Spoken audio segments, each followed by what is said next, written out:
Hello and welcome to our CalTPA training session.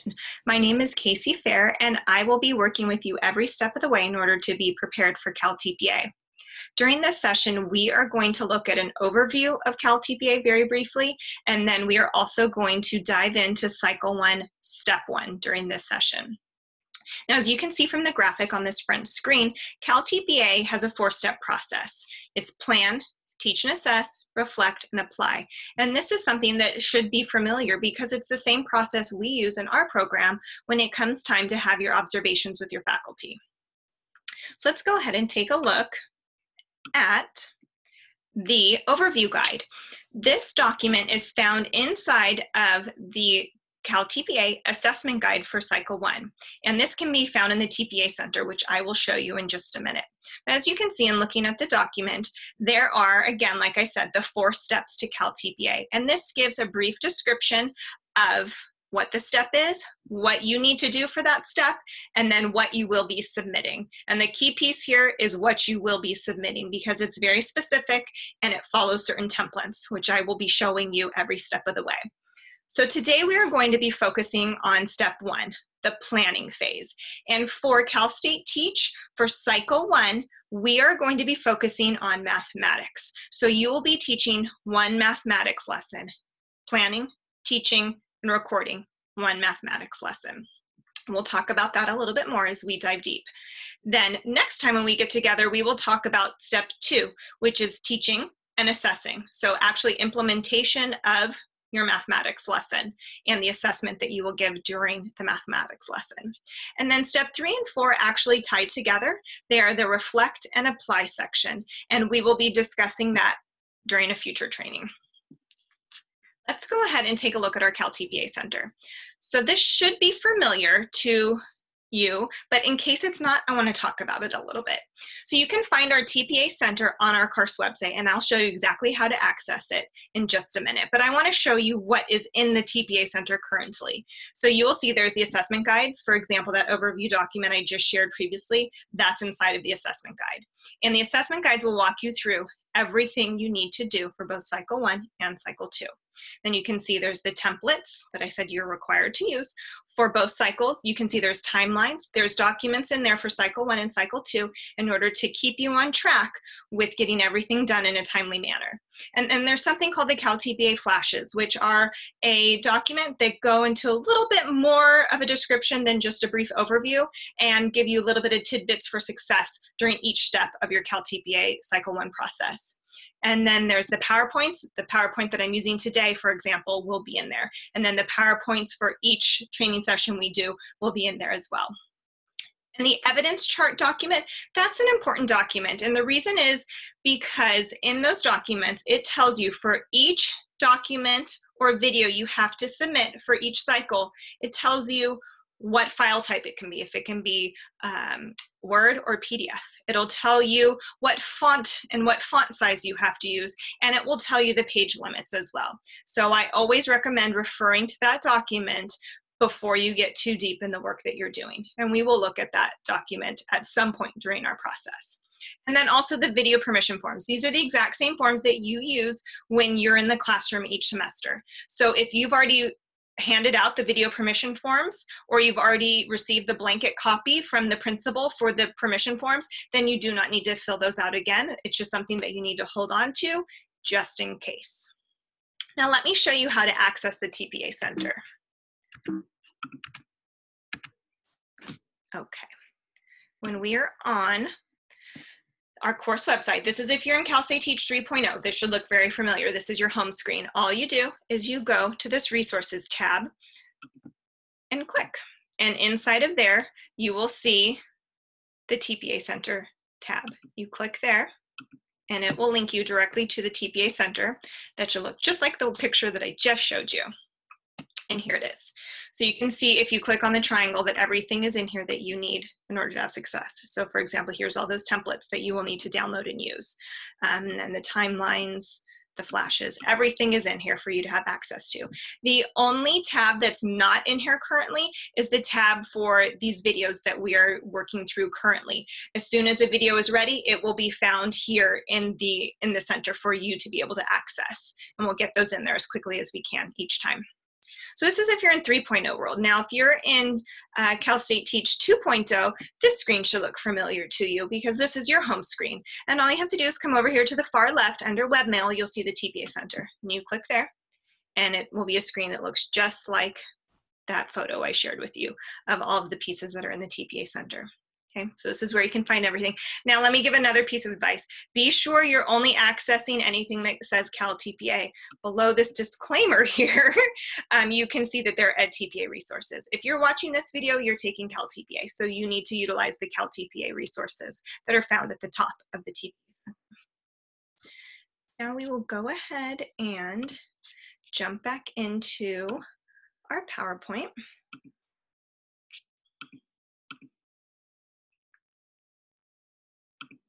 Okay, so let's begin talking about step 1 plan for cycle 1 of CalStateTEACH's CalTPA system.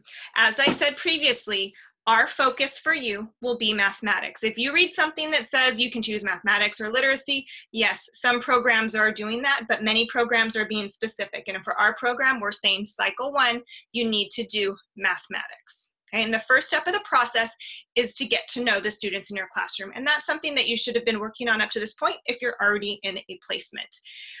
It's the same thing that you do every semester in your classroom, where you want to get to know who those students are, both academically and personally. Who are these kids? It's important to know who they are so that you know how to best meet their needs and teach them to the best of their abilities. So what you'll need to do is gather information about your students, and you can use a TK classroom all the way up to 12th grade, but the majority of us will be somewhere between TK and probably 6th grade in order to take CalTPA.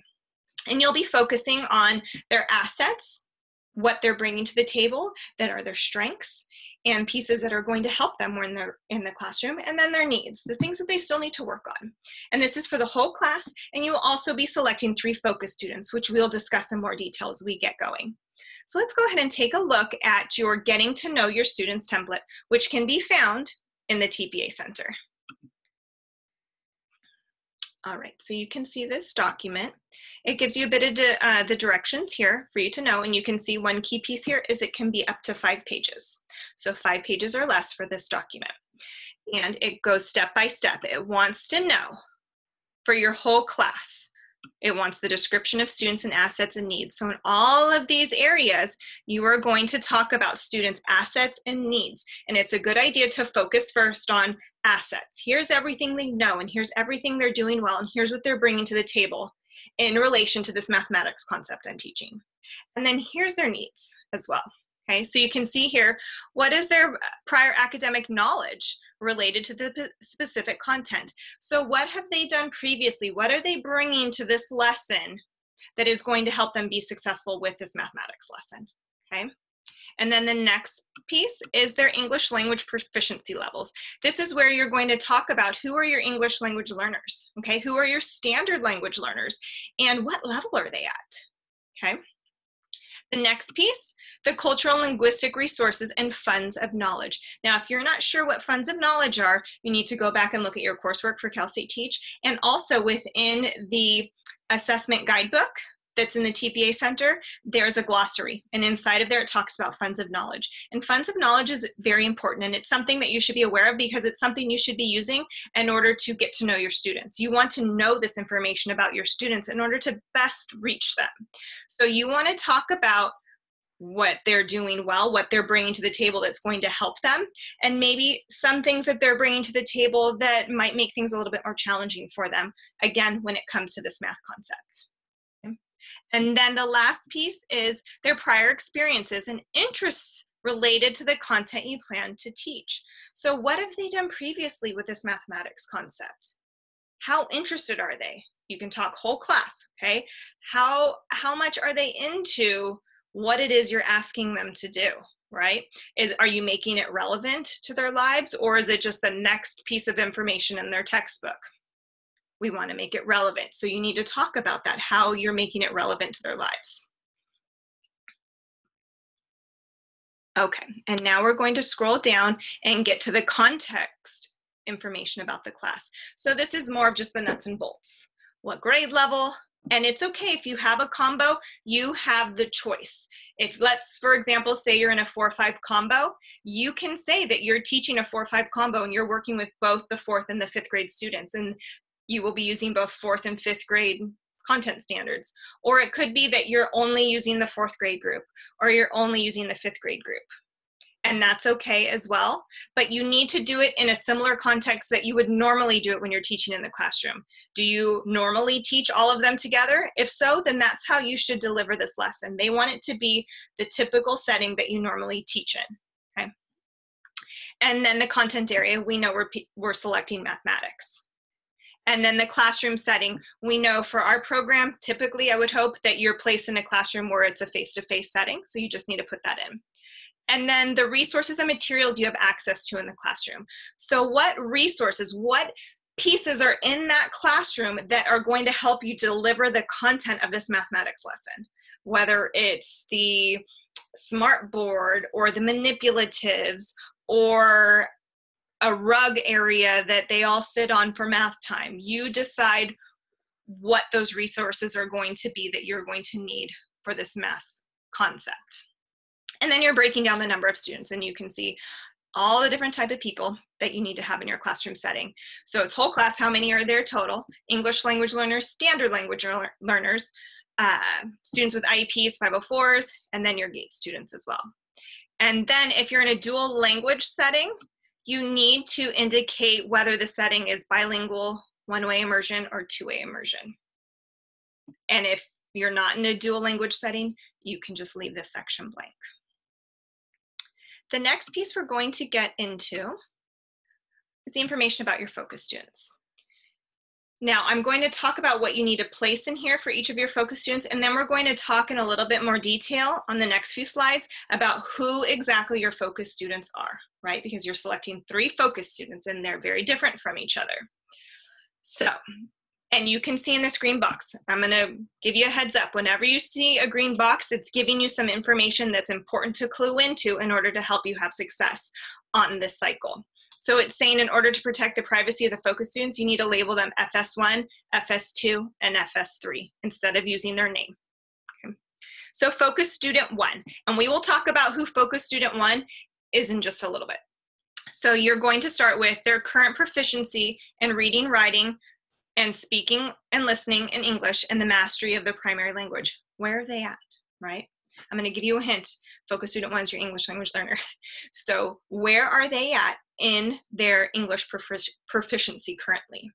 And what is their prior academic knowledge related to this math lesson that you're teaching? What are they bringing to the table? What have they learned previously that is going to help them?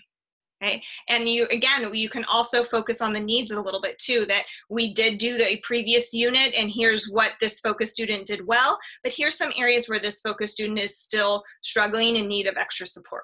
So you should have that balance of the assets and those needs as well. And then the social identity.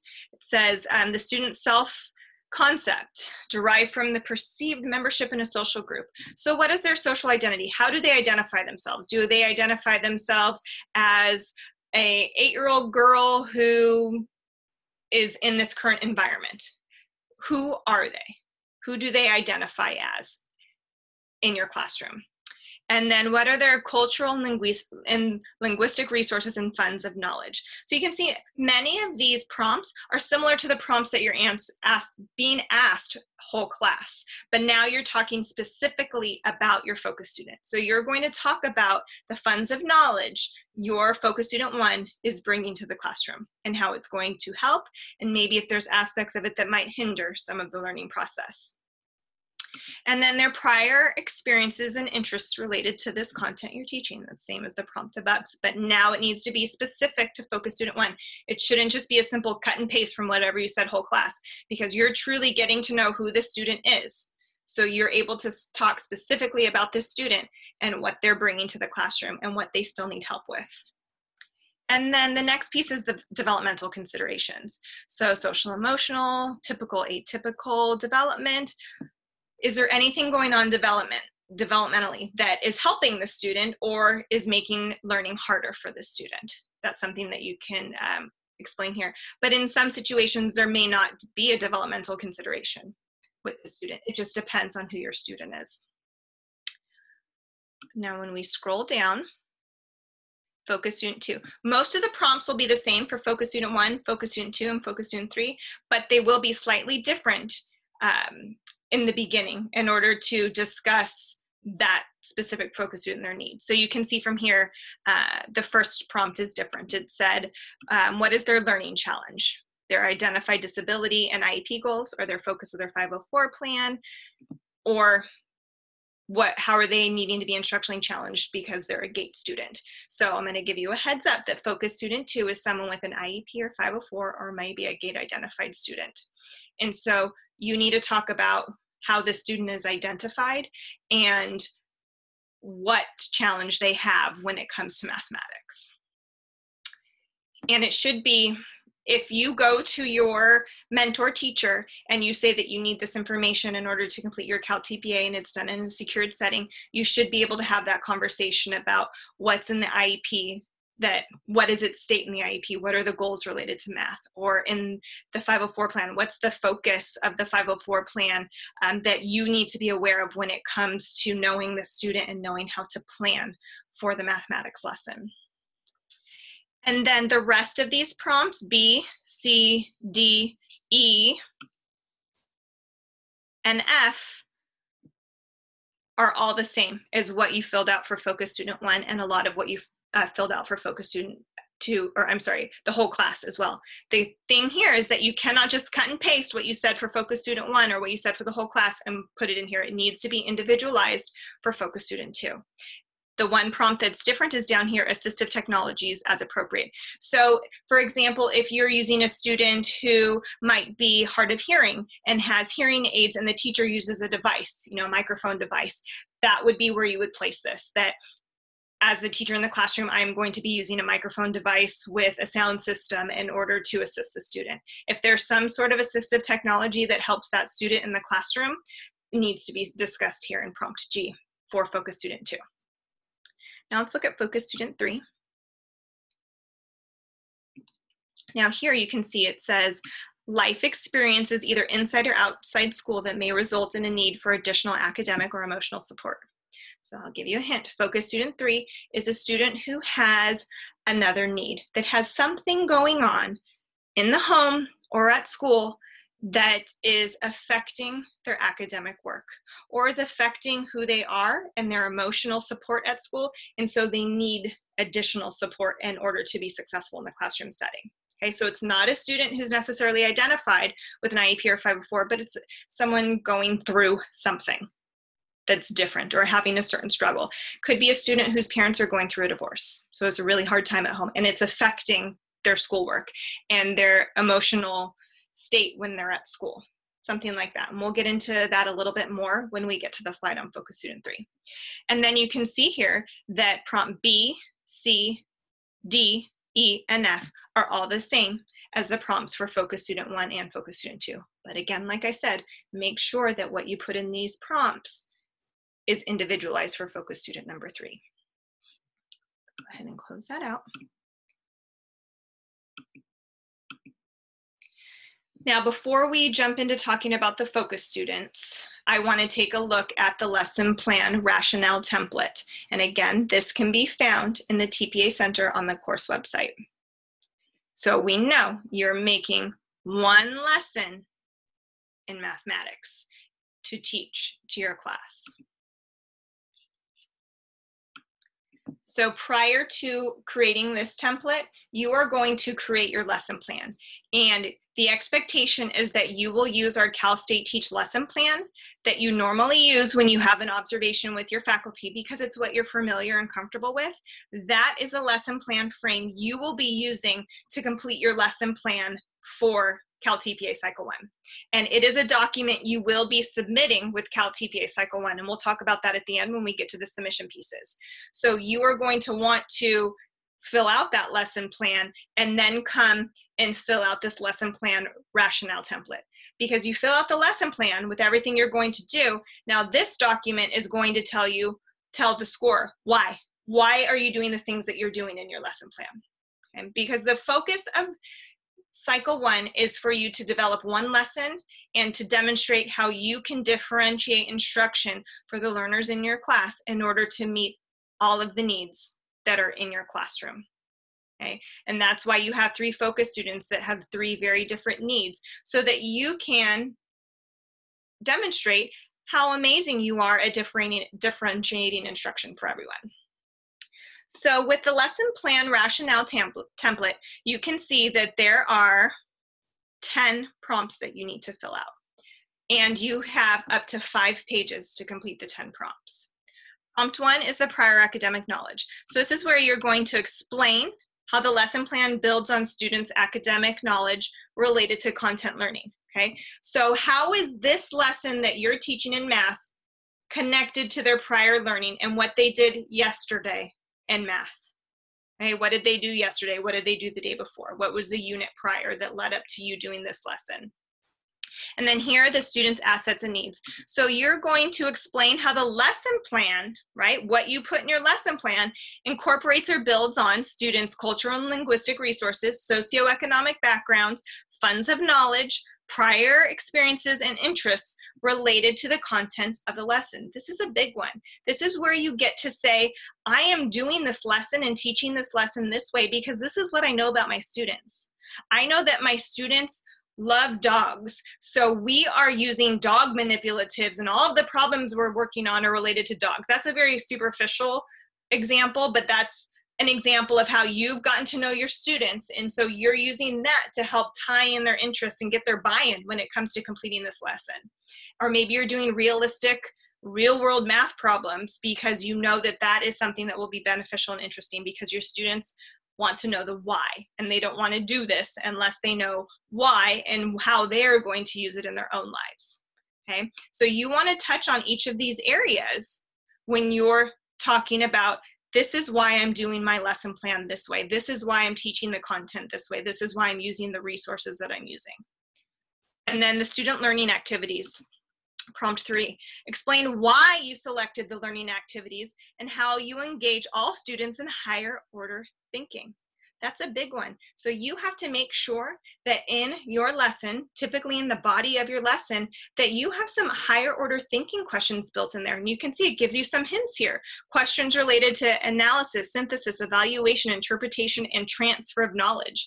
So you, somewhere in your lesson, typically it will happen in the body or the middle of your lesson, you need to have that conversation with students, because I'm going to give you another hint. When you get to step 2 and you're doing teach and the implementation and the assessment, there has to be evidence of these higher order thinking questions and the conversation that you're having with your students. So in order for that to happen, you need to build those questions, those thought-provoking questions, those questions that will get the students talking and thinking deeper about the concept. You need to strategically place those questions in your lesson plan so that they're there, because if you don't include them in your lesson plan, they're not something that just off the cuff you're going to come up with these amazing open-ended higher order thinking questions to ask your students. So plan them strategically and have them in the lesson plan so that you're sure that they're there and they'll be evidenced. And so here is where you explain why you selected the learning activity. What do you know about your students that caused you to select the activities you're doing with the students? And how are you going to engage them in these higher order thinking steps? Okay. And obviously it's to purposely advance their understanding of the content. Okay. And then it gives you some examples. Maybe the use of their manipulatives, their think, pair, share. Look at these examples. Come back to these. If it fits, use these as examples of what you are going to be doing within your lesson plan. Prompt 4, instructional strategies. Explain why you will use the instructional strategies and what adaptations you might make to improve students' access to learning. Describe how you will support student engagement with the content you are teaching in this lesson. All right, so here's the key piece here. You need to be very specific and very explicit about here's the strategy I'm using and this is why I'm using it. Okay, this is what I know about my students and where they are socially, emotionally, developmentally, whatever it may be. And so this is the strategy I'm using and here's why. Okay, and what adaptations might you make, right? So this is where you're going to think about each of your focus students. And there's going to be other students, right? In that document we just looked at, the Getting to Know Your Students document, there's going to also be other English language learners. There might be other kids with 504 IEPs. You know, you're only selecting the 3, but you need to think about all of them. And this is where you can say, you know, for focus student 1, here's the adaptation I'm making. And we know when we look at our lesson plan template that there is an adaptations, modifications, and support section. So in that section, you should very clearly be saying for my focus student 1, here's what I'm doing in the open body close. For my focus student 2, here's what I'm doing in all 3 areas of my lesson. For focus student 3, here's what I'm doing. And then your other student, there's going to be other students, not just those 3 that need adaptation, supports, or modifications as well. You need to include that in the lesson plan. And then here is where you get to explain it. This is where you get to say, here's the adaptation I used, and here's why, in order to improve the instruction for this student. Then the next one, prompt 5, student grouping. Explain your rationale for grouping students in the lesson, whether you did whole group, small group, pairs, individuals. And then here's the piece, the why. You have to make sure this is there. Why do you think this will help support student learning? Okay, so the expectation is that you will have whole class at some point, right? We usually start lessons whole class, or at some point we have whole class, but then you're going to be breaking into small groups, or you're going to be breaking into partner work or group work, or at some point you may also be doing individual work. But you need to explain why at those strategic places in your lesson plan, you chose to group the students that way. And really, here's how I grouped them, and here's why. You need the why, not just, oh, because I thought that that would work. You need to have a true reason, rationale for why you would group them that way. And you may want to go and look at the research or the theory that we have and that you've learned from our program that supports that, why doing a partner work for this would be best. You can go find that research and include it here as well. Not required, but I guarantee you it will help boost your score on the rubrics. Number 6 deals with academic language development. All right, so how will you address the academic language development needs of the students you are teaching? And it says, don't forget, you're including your English language learners and your standard English learners. So what you need to pay attention here is there is academic language most definitely in this mathematics lesson that you're going to be teaching. How are you going to make that academic language accessible to these students, to your English language learners and your standard language learners, who may not have a true understanding of what that academic language means and how to use it? And it even asks, what vocabulary or terminology is necessary to access this content? So you should say, here's the vocabulary I'm using for this lesson, and here's how I'm going to support my English learners and my standard language learners in order to help them have better access to the academic language. Maybe you're using realia, maybe you're using pictures, maybe you're using manipulatives and hand gestures to help show how to do it. You need to decide what will be the best way to help your English language learners and standard English learners access that vocabulary for the lesson. And again, it should be included in your lesson plan, that here's what I'm using for the students, okay, that these are the pieces. And although it's beneficial for everybody, I'm doing it for these students, for their benefit. Okay, we're getting close to the end now. We only have a few more prompts to go. Number 7 is related to the resources and materials you're using to support the learning. Again, here we have the explain why, right? You have to have the rationale. Lesson plans where you state everything I'm doing, here's where you're saying why. Explain why you chose the particular resource and materials to support student learning and the language demands in this lesson. Here we go again. Here's a question that will help you answer this as well. What is the difficulty level of the text, the materials, the resources needed for the lesson? So you can say, here's what I'm supposed to use whole class, but because it's challenging or it's difficult information, here's some other resources and materials I'm using. And here's the reason why I'm using it, to help support these students get through this math concept, to have a better understanding. And it could be tied to what you said up here about the manipulatives or the realia or the pictures to help them, maybe a quick video or a music clip that's going to help them have a better understanding. But it's up to you to determine what those resources should be, and you can talk to your mentor teacher to see what your mentor teacher is also using that you may be able to use as well. Now the assessments. For prompt A, explain how the assessments will check on student understanding of the content. We know in our planning that there should be an assessment built in 3 different places. You should have an assessment towards the beginning to see where are we at, where are we starting from, in the middle to determine how are we doing, progress monitoring, right? And then towards the end to see how did we do we understand this, who needs more support. So you need to explain how the assessments that you've planned in those 3 areas of your lesson are going to check student understanding of the content. So you'll explain what the assessment is and how you're using it to check for understanding. Number 9, we only have 2 to go. Developmental considerations. Explain how the lesson plan addresses the developmental considerations of your students. There may be students in your class that have social emotional learning needs, that have atypical child development, right? They're at an atypical level. Or, you know, for example, kindergartners. We know the typical level for a kindergartner is that the world revolves around them and they have a very short attention span. For this section, you have to explain how you're going to meet the developmental needs of students knowing who they are, right? Knowing that you have 5-year-olds in kindergarten, you're not going to teach a 45-minute math lesson, correct? You're going to chunk it and teach it a certain way, get them up and moving at their desks, on the floor, over here, using manipulatives. You want to explain how you incorporated different strategies within your lesson plan in order to meet those developmental considerations of your students. And then the last piece, your focus students.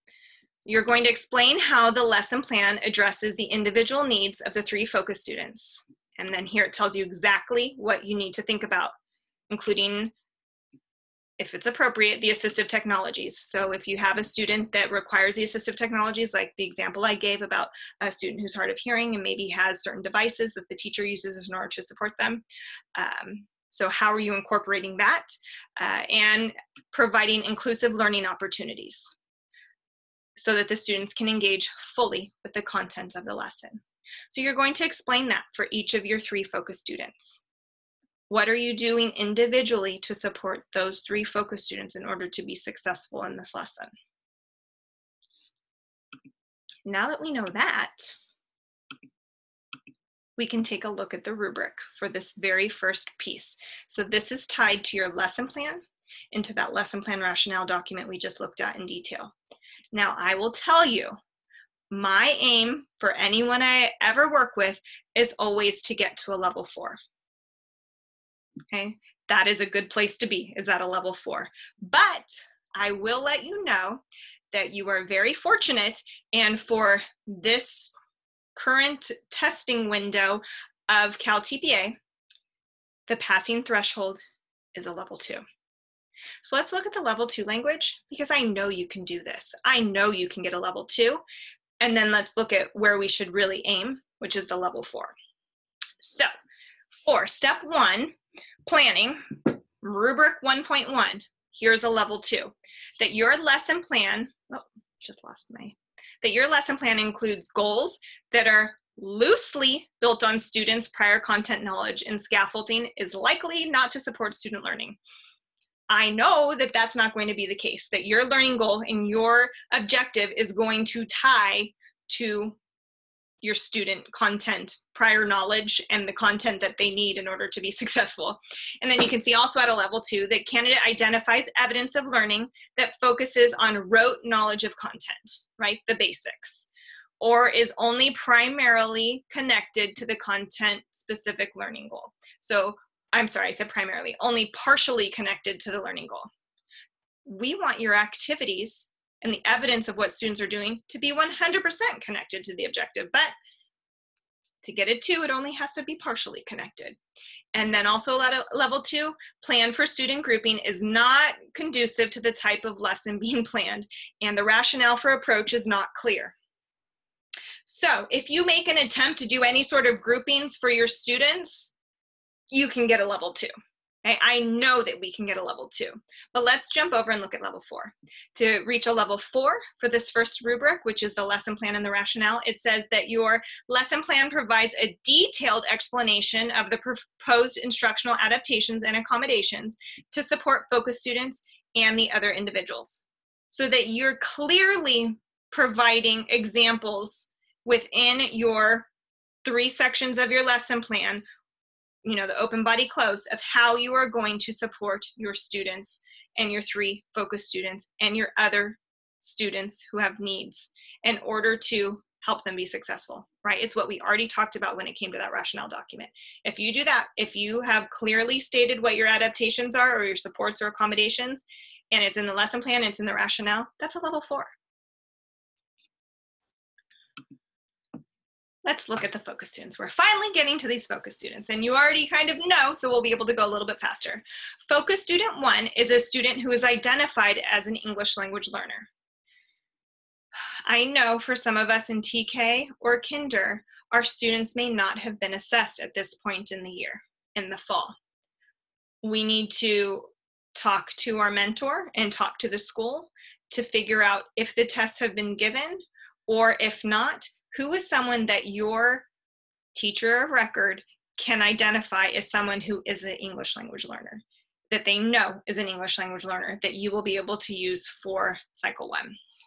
And you can see here, there is no one identified as an English language learner, either because they haven't had the test yet, or because you're in a classroom setting that has 0 English language learners, or they've all been redesignated. Then you need to select a student who needs support for their language development, someone who's struggling with mathematics, academic, language, and needs additional support. And here's the rubric that ties to that. Okay, there's a rubric specifically for each of the focus students. Let's look again at level 2, because that's the passing threshold. You only need a level 2 in order to pass, but I of course want us to reach over at level 4. Okay. At a level 2, it says that your planned adaptations, now remember this is just for focus student 1, your planned adaptations or accommodations minimally connect to focus student 1's assets or learning needs, to the expected reading, writing, listening, or speaking abilities required for the content taught in the lesson. But we want to do better than that. We don't want to have adaptations that are minimally connected. That is a level 2, and that will get you a passing score. But we want to get to a level 4, right? Because this is good teaching practice. We want to have plans that you plan opportunities for focus student 1 to participate in different modes of communication, collaborative, interpretive, productive language development, right? That there's all different opportunities during the lesson to access the content, right? It's not just you talking to them and them going to practice, but there's opportunities for them to talk about it. There's opportunities to them to practice with it. There's opportunities for them to work with a partner. You want to have multiple types of communication and practice with that math concept for that focus student, and that will get you at a level 4.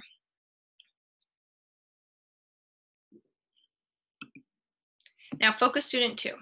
Focus student 2 is, as we shared previously, a student who's identified by the district or school with an IEP or a 504 plan, or a student who's identified for GATE.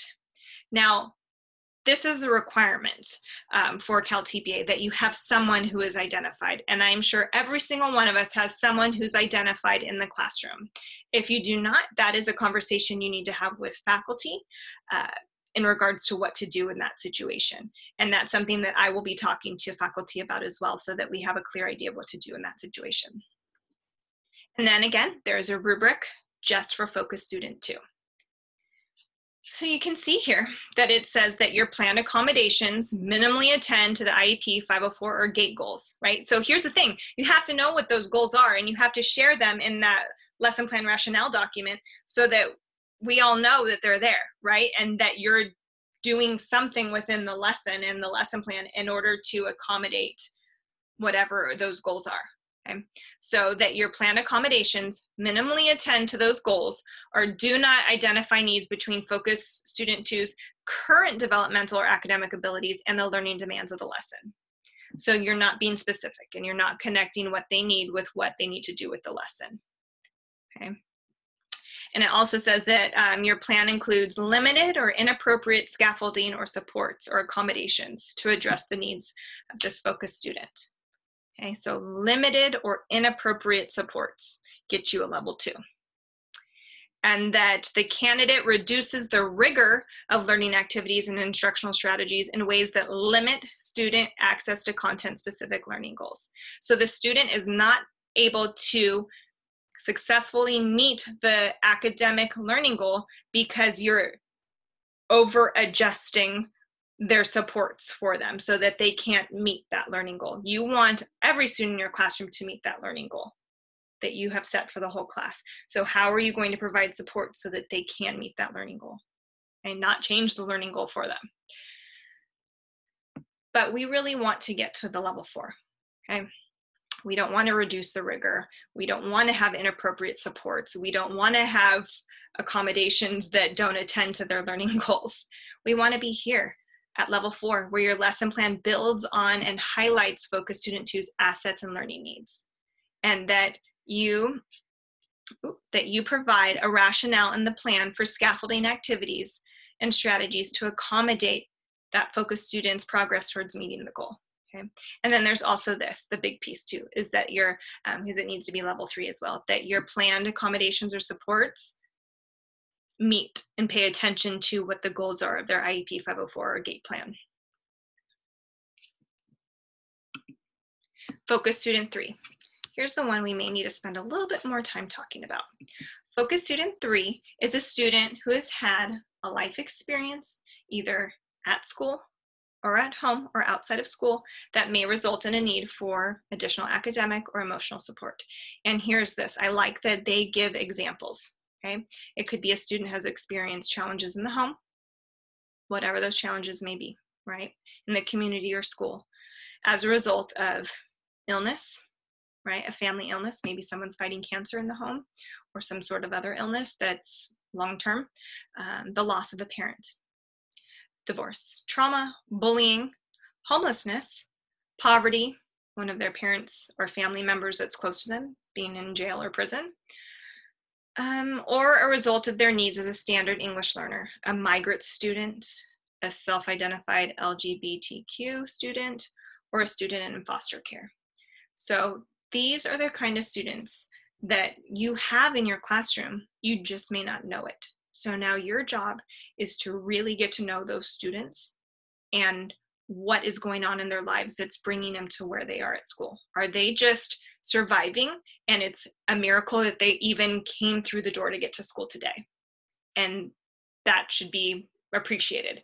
Or is there something else going on, right? So you need to work with your mentor and figure out who is that student in your classroom. And what are you going to do to help that student be successful, either academically or by providing that extra emotional support for that student.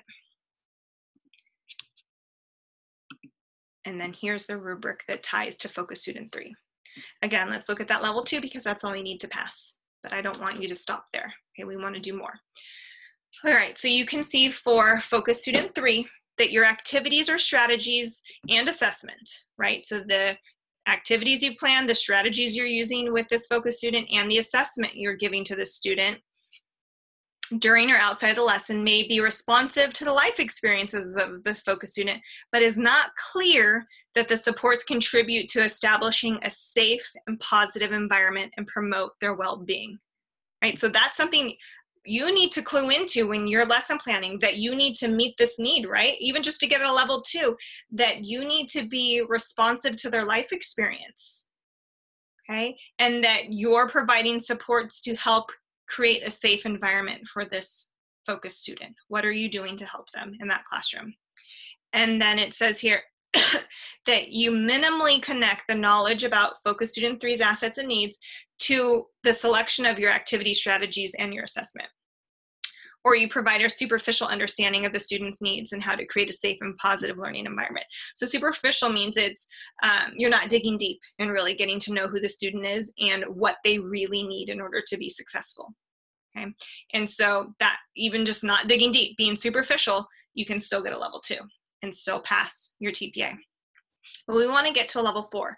So in order to get a level 4, you need to have planned activities, strategies, and assessments that provide a safe and positive learning environment that promotes Focus Student 3's well-being, okay, and that helps them meet the learning goal. And you also need to articulate how your plans build on Focus Student 3's assets and needs, right? What does this Focus student still need? And explains why. So these are your rationales, your whys when you're doing the lesson plan rationale document.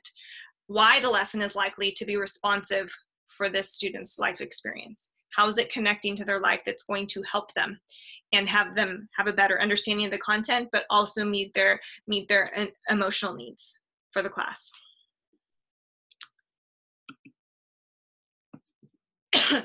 Another piece that you have to submit besides the getting to know your students document, your completed lesson plan, your lesson plan rationale form, you also need to provide the instructional resources or materials that you're using for this lesson plan. And here's the tricky piece that sometimes gets people held up. This instructional resources and materials needs to be one document. Okay, one file, one document. You can't have, oh, I took a photo and then I have a reading piece and then I have this activity page, and they're all 3 separate pieces. You somehow have to get them into one Word or PDF file, one, okay, for submission. And they give you some examples of what, beyond what I just shared, of what your resources or materials could be. Maybe they're graphic organizers, slides, support documents, such as an activity sheet or something like that. And then the educational technology too. What educational technology piece are you maybe using? So it may be that you have to take photos of things like, hey, we're working with these Unifix cubes or these base 10 blocks. Take a picture of them, right? And you can insert that into the Word document, and then you can either keep it as a Word document or transfer it over a PDF. If you're working in Google, you still need to save it as a PDF, right? Because a Google Doc is not something that you can submit. It's not a file type that's accepted. So it either needs to end up as a Word or a PDF document at the end, and make it all one document, okay? Now, here's the page that will be helpful when it comes time to knowing exactly what you need to submit. And it's pieces that we already discussed, but it's here again in a nutshell form. So here's what you are going to submit for step 1. You'll have your getting to know your students document. Like we said, it's that 5 pages with all this information.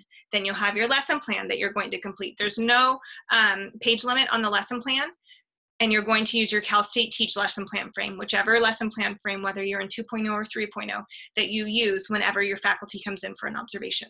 That's what you'll use. And again, it has to be Word or PDF when you're done. And then your lesson plan rationale, which we looked at, that can be up to 5 pages. Again, it's delivered in a Word document. You either save it as a Word document or you upload it as a PDF, your choice. And then, as we just discussed, the instructional resources and materials document. And it can be up to 8 pages in length. One document that's 8 pages, either Word or PDF. And that is the end of our session in discussing step 1 of CalTPA Cycle 1, planning for your mathematics lesson. I look forward to working with you when it comes to discussing step 2. Have a great day.